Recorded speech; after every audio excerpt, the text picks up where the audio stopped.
Welcome back to my YouTube channel right to education. দশম শ্ৰেণীৰ ছাত্ৰ ছাত্ৰীসকল, আজিৰ এই ভিডিঅ'টো মোৰ তৰফৰ পৰা তোমালোকলৈ এটি সৰু উপহাৰ।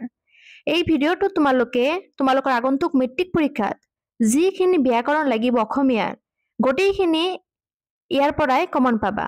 তো ভিডিঅ'টো সম্পূৰ্ণ কৰি চাবা আৰু পাৰিলে তোমালোকৰ ফ্ৰেণ্ডসকললৈ শ্বেয়াৰ কৰি দিবা। আমাৰ চেনেলত নতুন আহিলে ছাবস্ক্ৰাইব কৰি ল'বা। প্ৰথমতে আৰম্ভ কৰিছোঁ বিপৰীতাৰ্থ শব্দৰে।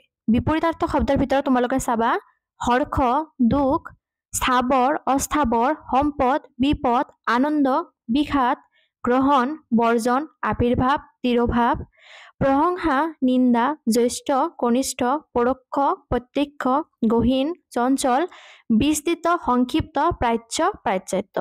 তো এইখিনি তোমালোকে বিপৰীতাৰ্থ শব্দৰ ভিতৰত চাবা আৰু স্পেলিংবিলাক ভালকৈ প্ৰেক্টিছ কৰি যাবা, কাৰণ স্পেলিং মিষ্টেকৰ কাৰণে তোমালোকৰ মাৰ্ক আগ নাবাঢ়ে আৰু পৰীক্ষাত তোমালোকে নাম্বাৰ নোপোৱা। নেক্সট তোমালোকে সমাৰ্থক শব্দৰ ভিতৰত চাবা অগ্নি। অগ্নিৰ সমাৰ্থক শব্দ হ'ব জুই, অনল, বহ্নি, যিটো ভাল লাগে তোমালোকৰ এটা লিখিলেই হ'ব। অৰ্থ, টকা, পইচা, সম্পদ, বিত্ত, আত্মীয়, আত্মীয়টো হ'ব কুটুম, ইচ্ছা, ইচ্ছা লিখিবা বাঞ্ছা, স্পৃহা, ঐশ্বৰ্য, ঐশ্বৰ্যৰ ভিতৰত লিখিবা তোমালোকে সম্পত্তি, বিভৱ, কপাল, কপাল মানে ভাগ্যও লিখিব পাৰা তোমালোকে, ললাট, কলম, কলম মানে হৈছে কলমটো ইম্পৰ্টেণ্ট আছে, কাপ, লেখনি, কলংক, দাগ, কুসুম, পুষ্প, ফুল, গছ, বৃক্ষ, বিতপ, ঘৰ, আবাস, আলয়, গৃহ, ঘিউ, ঘৃত, অমৃত, চকু, অক্ষি, লোচন, নয়ন, জিভা, ৰসনা, নতুন, নবীন, নৱ, অভিনৱ। তো এইখিনি তোমালোকে সমাৰ্থক শব্দৰ ভিতৰত পঢ়ি ল'বা। নেক্সট তোমালোকে সন্ধি ভাঙাৰ ভিতৰত চাবা নমস্কাৰ, নমঃ যোগকাৰ, হিমালয়, হিম যোগ আলয়, সংস্কৃত, সম যোগ কৃত, সমৰ তলত তোমালোকে হসন্ত দিবা। এইটো বহুত ছাত্ৰ ছাত্ৰীয়ে নিদিয়ে, ফলত তেওঁলোকৰ মাৰ্ক নাহে। অতীন্দ্ৰিয়, অতিযোগ ইন্দ্ৰিয়, যথাৰ্থ, যথাযোগ অৰ্থ, ইত্যাদি, ইতিযোগ আদি, নীৰৱ, নিহ যোগ ৰৱ, সূৰ্যোদয়, সূৰ্যযোগ উদয়, যথেষ্ট, যথাযোগ ইষ্ট, হিতৈষী, হিত যোগ এষী, হিতাৰ্থ, হিত যোগ ঋত, সঞ্চয়, সমযোগ ছয়, সূৰ্যোদয়, সূৰ্যযোগ উদয়, যথেষ্ট, যথাযোগ ইষ্ট, অন্বেষণ, অনুযোগ এখন, ভাবুক, ভৌযোগ ওক। এইখিনি তোমালোকে সন্ধি ভাঙাৰ ভিতৰত চাই ল'বা। নেক্সট তোমালোকে চাবা এটা শব্দত প্ৰকাশ কৰা। এটা শব্দ প্ৰকাশ কৰাৰ ভিতৰত তোমালোকৰ কাৰণে মই 14টা কুৱেশ্যন আনিছোঁ, চাই লোৱা। কাঁহৰ বাচন গৰতা, কহাৰ, কৰ ওপৰত চন্দ্ৰবিন্দু লাগিব। 2 নম্বৰ কুৱেশ্যন, যাক সহজে লংঘন কৰিব নোৱাৰি, অলংঘ। 3 নম্বৰ কুৱেশ্যন, এইটো দুৰ্লংঘ বুলিও কয় কিছুমানে, তো অলংঘ, দুৰ্লংঘ দুয়োটাই হ'ব কাৰেক্ট। 3 নম্বৰ কুৱেশ্যন, বাটেদি যোৱা মানুহ, বাটৰুৱা। 4 নম্বৰ, যাক পৰিহাৰ কৰিব নোৱাৰি, অপৰিহাৰ্য। 5 নম্বৰ কুৱেশ্যন, যাৰ কোনো শত্ৰু জন্মা নাই, অজাত শত্ৰু। 6 নম্বৰ কুৱেশ্যন, পনীয়া গাখীৰ দিয়া গাই গৰু, জলাহী। 7 নম্বৰ, এবাৰ গুটি লাগি মৰা গছ, ঔষধি। 8 নম্বৰ কুৱেশ্যন, কোনো কথা নিশ্চয় কৰিবলৈ পঠোৱা বিশ্বাসী মানুহ, সজাতি। 9 নম্বৰ কুৱেশ্যন, চুহি খাব লগা বস্তু, চুষ্য। 10 নম্বৰ কুৱেশ্যন, ততালিকে বুদ্ধি উলিয়াব পৰা শক্তি, প্ৰত্যুৎপন্নমতি। 11 নম্বৰ কুৱেশ্যন, ৰাতিপুৱাই যাৰ নাম স্মৰণ কৰা উচিত, প্ৰাতঃস্মৰণীয়। 12 নম্বৰ, বিষ্ণুৰ ভকত যি তেওঁ, বৈষ্ণৱ। 13 নম্বৰ কুৱেশ্যনত আছে ৰান্ধি খাব পৰা কলৰ পুলি, পচলা। আৰু 14 নম্বৰ, একে মাতৃৰ গৰ্ভত জন্ম যাৰ, সহোদৰ। এইখিনি তোমালোকে এটা শব্দত প্ৰকাশ কৰা চাই ল'বা। তোমালোকে বেক বাক্য ভাঙি সমাসৰ নাম লিখা। তো ইয়াৰ প্ৰথমটোত চাবা তোমালোকে দোমাহী, 2 মাহৰ সমাহাৰ, দ্বিগু সমাস। তো তোমালোকে এনেকৈ বেক বাক্যটো লিখি দিবা, 2 মাহৰ সমাহাৰ, আৰু যিটো সমাসৰ নাম থাকিব সেইটো তোমালোকে ব্ৰেকেটত লিখি দিবা। নেক্সট পীতাম্বৰ, পীতম্বৰ পিন্ধে যি, ব্ৰেকেটত লিখিবা কৰ্মধাৰাই বহুব্ৰীহি সমাস। মাতৃভক্তি, মাতৃক ভক্তি, তৎপুৰুষ সমাস। আমৰণ, মৰণ পৰ্যন্ত অব্যয়ীভাৱ সমাস। নৱৰত্ন, নৰত্নৰ সমাহাৰ বা নটা ৰত্নৰ সমাহাৰ, দ্বিগু সমাস। শূৰ্পনখা, শূৰ্পৰ নিচিনা নখ যাৰ, কৰ্মধাৰাই বহুব্ৰীহি সমাস। চন্দ্ৰমুখ, চন্দ্ৰৰ তুল্য মুখ, কৰ্মধাৰাই সমাস। গৃহস্থ, গৃহত থাকে যি, তৎপুৰুষ সমাস। সত্যাগ্ৰহ, সত্যতাগ্ৰহ, তৎপুৰুষ সমাস। পঞ্চাংগুল, 5টা আঙুলিৰ সমাহাৰ, দ্বিগু সমাস। স্বায়ত্ত শাসন, স্বায়ত্ত যি শাসন, কৰ্মধাৰাই সমাস। যোগভ্ৰষ্ট যোগৰ পৰা ভ্ৰষ্ট তৎপুৰুষ সমাস এইখিনি সমাস তোমালোকৰ পৰীক্ষাৰ বাবে চাই ল'বা ভালকে নেক্সট আহিছে উপসৰ্গ আৰু অনুসৰ্গৰ কুৱেশ্যনলৈ 1 নম্বৰ কুৱেশ্যনত আছে সম উপসৰ্গ যুক্ত হোৱা দুটা শব্দ লিখা ইয়াৰ আনসাৰত লিখিবা সমতা সমদল 2 নম্বৰ কুৱেশ্যনত আছে চন অনুসৰ্গৰ প্ৰয়োগ দেখুৱাই এটি বাক্য লিখা তো ইয়াৰ উত্তৰটোত লিখিবা তেখেত নাহিল চন 3 নম্বৰ কুৱেশ্যন দেই অনুসৰ্গৰ প্ৰয়োগ দেখুৱাই এটি বাক্য লিখা তো ইয়াৰ আনসাৰত লিখিবা তুমি আজি আহিবা দেই 4 নম্বৰ কুৱেশ্যনত আছে হবলা অনুসৰ্গ ব্যৱহাৰ কৰি এটি বাক্য লিখা তো ইয়াৰ আনসাৰত লিখিবা তেখেত নাহিল হবলা 5 নম্বৰ কুৱেশ্যন আছে হক অনুসৰ্গ প্ৰয়োগ দেখুৱাই এটি বাক্য লিখা তো ইয়াৰ আনসাৰটো হ'ব আজিলৈ যাও হক 6 নম্বৰ কুৱেশ্যনত আছে অপ উপসৰ্গ যুক্ত হোৱা দুটা শব্দ লিখা তো তোমালোকৰ পৰীক্ষাত শব্দ লিখি বাক্য ৰচনা লিখা এনেকে আহে পৰীক্ষা তো তোমালোকক মই শব্দবোৰ কৈ দি আছো বাক্যবোৰ তোমালোকে পৰীক্ষাত নিজে বনাই ল'বা তো ইয়াৰ আনসাৰটো হ'ব অপকাৰ অপচয় 7 নম্বৰ কুৱেশ্যনত আছে প্ৰ নাইবা পৰি উপসৰ্গ যোগ কৰি দুটা শব্দ লিখা তো প্ৰৰ পৰা লিখিবা তোমালোকে প্ৰখ্যাত প্ৰখৰ আৰু পৰিটোত লিখিবা পৰিচয় পৰিধি তো এইখিনি আছিল উপসৰ্গ আৰু অনুসৰ্গৰ কুৱেশ্যন এইখিনি তোমালোকে ভালদৰে পঢ়িবা মেট্ৰিকত কমন পৰি যাব নেক্সট আছে আধুনিক ৰূপ লিখা মই আগৰ ভিডিঅ'টো কৈছো যে আধুনিক ৰূপৰ ভিতৰত তোমালোকে কানাইৰ চাতুৰীৰ যিখিনি আধুনিক ৰূপ আছে সেইখিনি মুখস্থ কৰি ল'বা তাৰে পৰা তোমালোকৰ কমন পৰি যাব তাৰে ভিতৰত কমন চাই কিছুমান লৈ আহিছো তোমালোকৰ বাবে তো আধুনিক ৰূপৰ ভিতৰত তোমালোকে চাবা ভৈলা ভৈলা মানে হলা চৰিয়া উঠি তাহমবাক তেওঁলোকক খেৰি খেলা হুমৰন্তে হুঁৱৰি বিগুটিয়া ঠাট্টা কৰা হুতিয়া হুই পাক কাক মৰল মুহাৰিলে এইখিনি তোমালোকে আধুনিক ৰূপৰ ভিতৰত ইম্পৰ্টেন্ট চাই ল'বা নেক্সট তোমালোকে চাবা প্ৰত্যয়ৰ ভিতৰত তোমালোকৰ প্ৰত্যয় ভাঙা আৰু প্ৰত্যয় জোৰা লগোৱা দুয়োটা আহিব পাৰে তো কুৱেশ্যনত পঢ়ি চাবা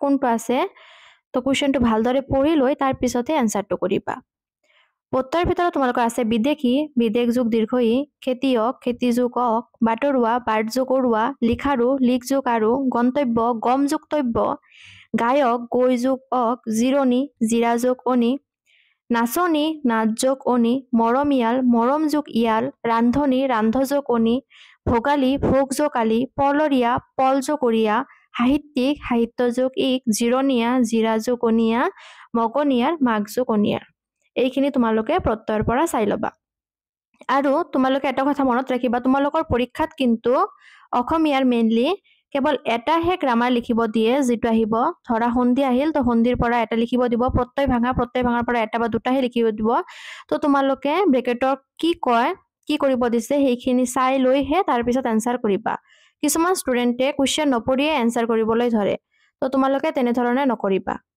নেক্সট তোমালোকে চাবা নত্যবিধি আৰু সত্যবিধি নত্যবিধিৰ পৰা চাবা তোমালোকে ঋণ তৃণ কৰ্ণ কৃষ্ণ বিষ্ণু তো এইবিলাক শব্দ থাকিব তোমালোকৰ আৰু কিয় মধ্যাহ্ন ন হৈছে বা মধ্যাহ্ন হ হৈছে সেইবিলাক তোমালোকক লিখিবলৈ দিয়ে কাৰণটো তো তোমালোকে এনেকৈ লিখিবা ৰি ৰখৰ পিছত থকা দন্ত্য মূৰ্ধন্য ন হয় তাৰ পিছত উত্তৰায়ণ দক্ষিণায়ন চন্দ্ৰায়ণ নাৰায়ণ পৰায়ণ ৰামায়ণ এইকেইটা শব্দৰ যদি এটা শব্দ পোৱা তোমালোকক লিখিবলৈ দিয়ে তেনেহলে উত্তৰটোত লিখিবা তোমালোকে উত্তৰ দক্ষিণ পৰ চন্দ্ৰ নাৰ আৰু ৰাম শব্দৰ পিছত থকা অয়ন শব্দৰ দন্ত্য মূৰ্ধন্য হয় এইখিনি তোমালোকক মই গোটেইখিনি একেবাৰে দি দিছো কিন্তু তোমালোকৰ পৰীক্ষাত এটাহে আহিব তো তোমালোকে তেনে ধৰণে লিখি দিবা তাৰ পিছত আছে কণ্ঠ পিণ্ড তো ট বৰ্গৰ লগত যুক্ত হলে দন্ত্য সদায় মূৰ্ধন্য ন হয় আৰু 4 নম্বৰত আছে কষ্ট ষষ্ঠ দুষ্ট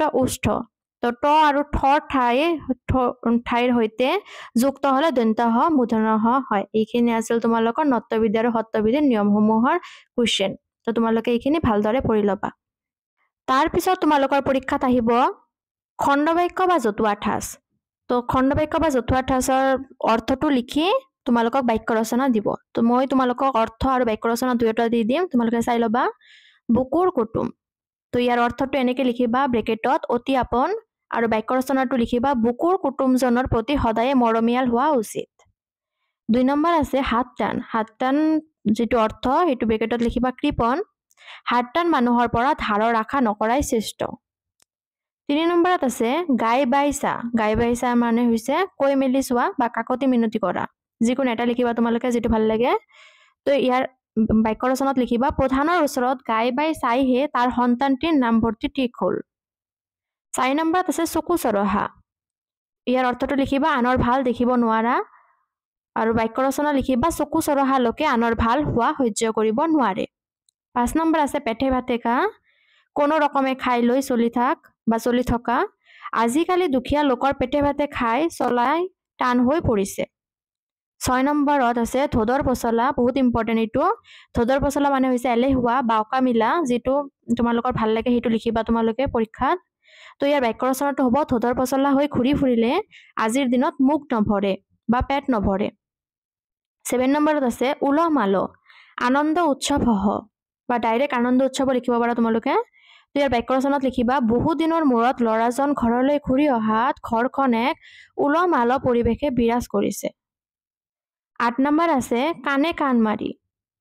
ইয়াৰ অৰ্থটো আছে কোনোমতে বা কথমপি, কেনেবাকৈ। তো ইয়াৰ বাক্য ৰচনাত লিখিবা পৰীক্ষাত সি কাণে কাণ মাৰি উত্তীৰ্ণ হোৱাত ভাল কলেজত নামভৰ্তি কৰিব অসুবিধা পাই আছে। 9 নম্বৰত আছে হাতলৰ। হাতলৰ মানে হৈছে চোৰ স্বভাৱ। ইয়াৰ বাক্য ৰচনাত লিখিবা হাতলৰ স্বভাৱৰ মানুহৰ লগত মিতিৰালি পাতিলে নিজৰহে বিপদ। 10 নম্বৰত আছে বগলী ভকত।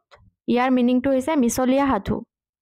বাক্য ৰচনা হ'ব সম্প্ৰতি বগলী ভকতৰ সংখ্যা অভাৱনীয় হাৰত বৃদ্ধি পাইছে। তো এইখিনি তোমালোকে খণ্ড বাক্য আৰু জতুৱা ঠাঁচৰ বাবে চাই ল'বা ভালকৈ। নেক্সট তোমালোকে নিৰ্দেশ অনুসৰি বাক্য পৰিৱৰ্তন, সৰল বাক্যলৈ যিটো পৰিৱৰ্তন আহে তাৰে পৰা চাবা। যিসকলে ব্যাকৰণ মন পুতি পঢ়ে তেওঁলোকৰ ভাষাটো ভালকৈ জানে। ব্ৰেকেটত আছে সৰল বাক্যলৈ নিয়া। তো ইয়াৰ এনচাৰটোত লিখিবা ব্যাকৰণ পঢ়াসকলে ভাষাটো ভালকৈ জানে। 2 নম্বৰ কুৱেশ্যন, যিসকল লোক অকৃতজ্ঞ হয় তেওঁ কত স্থান নাপায়। তো ইয়াৰ উত্তৰটো হ'ব অকৃতজ্ঞ লোকে কত আসন নাপায়। 3 নম্বৰ, যদি পৰিশ্ৰম কৰা তেন্তে নিশ্চয় সাফল্য লাভ কৰিবা। তো ইয়াৰ উত্তৰত লিখিবা পৰিশ্ৰম কৰিলে সাফল্য লাভ কৰিবা। 4 নম্বৰ কুৱেশ্যন, সঁচা কথা কবা তেতিয়া সকলোৱে মৰম কৰিব। তো ইয়াৰ উত্তৰত লিখিবা সঁচা কথা ক'লে সকলোৱে মৰম কৰিব। 5 নম্বৰ কুৱেশ্যন, যিজন সৎ তেওঁক ঈশ্বৰে সহায় কৰে। তো ইয়াৰ উত্তৰত লিখিবা সৎ লোকক ঈশ্বৰে সহায় কৰে। 6 নম্বৰ কুৱেশ্যন, প্ৰমোদ পৰীক্ষাত প্ৰথম হৈছিল সেইকাৰণেই তেওঁ সকলোৱে ভাল পাইছিল।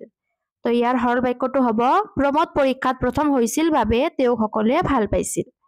এইখিনি তোমালোকে বাক্য সৰল বাক্যৰ যিটো পৰিৱৰ্তন আছে তাৰে পৰা চাই ল'বা। নেক্সট, উপযুক্ত জ্যোতিচিহ্ন দিয়া। জ্যোতিচিহ্নৰ পৰা তোমালোকে পৰীক্ষাত নিশ্চয় দেখা পাইছা যে এটা কুৱেশ্যন হ'লেও আহে। তো জ্যোতিচিহ্নৰ পৰা তোমালোকে চাই ল'বা। মাধুৰী ক'লে আজি স্কুল বন্ধনে। তো মাধুৰী ক'লে তাৰপিছত তোমালোকে কমা দিবা, নেৰেশ্যন যেনেকৈ কৰা। তাৰপিছত যিখিনি কথা কৈছে সেইখিনি তোমালোকে ইনভাৰ্টেড কমাৰ ভিতৰত ৰাখি লাষ্টত এটা কুৱেশ্যন মাৰ্ক দি দিবা। 2 নম্বৰ কুৱেশ্যন, নেতাজনে যি কৈছে সেইখিনি ভাবি চাইছানে। তো যি কৈছে তাৰপিছত কমা দি যিখিনি লাষ্টত কুৱেশ্যন মাৰ্ক হৈছে তাতে কুৱেশ্যন মাৰ্ক এটা দি দিবা, কাৰণ ইয়াতে প্ৰশ্ন খুজিছে। 3 নম্বৰ কুৱেশ্যনত আছে ককাই ক'লে বজাৰলৈ নাযাওঁ। তো ইয়াতে হ'ব ককাই ক'লে মই বজাৰলৈ নাযাওঁ। কমা দি যেনেকৈ তোমালোকে নেৰেশ্যনৰ কুৱেশ্যনবিলাক পাই আহিছা সেনেকৈ কোৱা কথাখিনি ইনভাৰ্টেড কমাৰ ভিতৰত সকলো সময়ত ৰাখিবা। আৰু যদি ইয়াতে হয়বোধক বাক্য বুজায় তেতিয়া তোমালোকে দাৰি দিবা, আৰু যদি কুৱেশ্যন মাৰ্ক বুজায় তেতিয়া তোমালোকে প্ৰশ্নবোধক চিন দি দিবা। 4 নম্বৰ কুৱেশ্যনতো ছেমেই আছে। সক্ৰেটিছে কৈছিল মোক শান্তিত মৰিবলৈ দিয়া। কৈছিলত কমা দি তাৰপিছত যিখিনি কথা কোৱা হৈছিল সেইখিনি ইনভাৰ্টেড কমাৰ ভিতৰত দিয়া হৈছে। তো এইখিনি তোমালোকে জ্যোতিচিহ্নৰ কাৰণে চাই ল'বা। নেক্সট তোমালোকে পৰীক্ষাৰ বাবে চাবা ভুল বাক্যৰ শুধৰণি। এইটো তোমালোকৰ গ্ৰুপ বিৰ কুৱেশ্যন হয়, ভুল বাক্যৰ শুধৰণি। তো কিছুমান ষ্টুডেণ্টে এইবিলাকৰ কাৰণে অসমীয়াত লেটাৰ মাৰ্ক নাপায়। তো তোমালোকে গোটেইখিনি গ্ৰামাৰ কমপ্লিট কৰিহে পৰীক্ষা দিবলৈ যাবা, নহ'লে লেটাৰ মাৰ্ক কিন্তু নোপোৱা। তো ভুল বাক্যৰ শুধৰণিৰ ভিতৰত তোমালোকে চাবা মই কাইলৈ গুৱাহাটী যাম। তো এইটো ভৱিষ্যতত বুজোৱা হৈছে। তো ভৱিষ্যতত বুজোৱা হ'লে অহাকালিৰ ক্ষেত্ৰত তোমালোকে লিখিবা মই কালি গুৱাহাটীলৈ যাম। আৰু যদি যোৱাকালি বুজায় তেতিয়াহ'লে তোমালোকে লিখিব লাগিব কাইলৈ। অহাকালি বুজালে অনলি কালি বুজায়। 2 নম্বৰ তোমালোকে ভেট ফুল ৰাতি ফুটে। তো ফুলৰ ক্ষেত্ৰত ফুটে নহয়, ইয়াৰ উত্তৰত লিখিবা ভেট ফুল ৰাতি ফুলে। 3 নম্বৰত আছে ছোৱালীজনীয়ে ভাত বনাই আছে। তো তো ভাত নবনাই ইয়াতে হ'ব ছোৱালীজনে ভাত ৰান্ধি আছে 4 নম্বৰত আছে তোমাৰ দেউতা ঘৰত আছে নে এটো বহুত ইম্পৰ্টেন্ট কোৱেশ্চন তো ইয়াৰ আনসাৰ হ'ব তোমাৰ দেউতাৰা ঘৰত আছে নে এনেকৈ যদি থাকে তোমাৰ মা ঘৰত আছে না তেতিয়াও তোমালোকে মাৰা লিখিবা 5 নম্বৰ কোৱেশ্চন তোমাৰ কিতাপটো মোক দিবানে ইয়াৰ উত্তৰত লিখিবা তোমাৰ কিতাপখন মোক দিবানে বস্তুৰ ক্ষেত্ৰত খন বুজায় কিতাপৰ ক্ষেত্ৰতো খনে বুজায় 6 নম্বৰ কোৱেশ্চন আছে অনুগ্ৰহ কৰি সভাপতিত্বৰ আসন গ্ৰহণ কৰকহি তো ইয়াৰ উত্তৰত লিখিবা অনুগ্ৰহ কৰি সভাপতিৰ আসন গ্ৰহণ কৰকহি 7 নম্বৰ কোৱেশ্চনত আছে তুমি আজি স্কুল নোযোৱা নেকি তো ইয়াৰ আনসাৰত লিখিবা তুমি আজি স্কুললৈ নোযোৱা নেকি এনেকৈ যদি বিদ্যালয় থাকে তেনেহলে উত্তৰত লিখিবা বিদ্যালয়লৈ নোযোৱা নেকি তো এইখিনি আছিল তোমালোকৰ অসমীয়াৰ যিখিনি গ্ৰামাৰ লাগিব তো এইখিনি গ্ৰামাৰ কমপ্লিট কৰিলে তোমালোকে পৰীক্ষাত ফুল মাৰ্ক পাবা যিখিনি তোমালোকৰ গ্ৰামাৰ সেকশনত মাৰ্ক থাকিব এইখিনি মাৰ্ক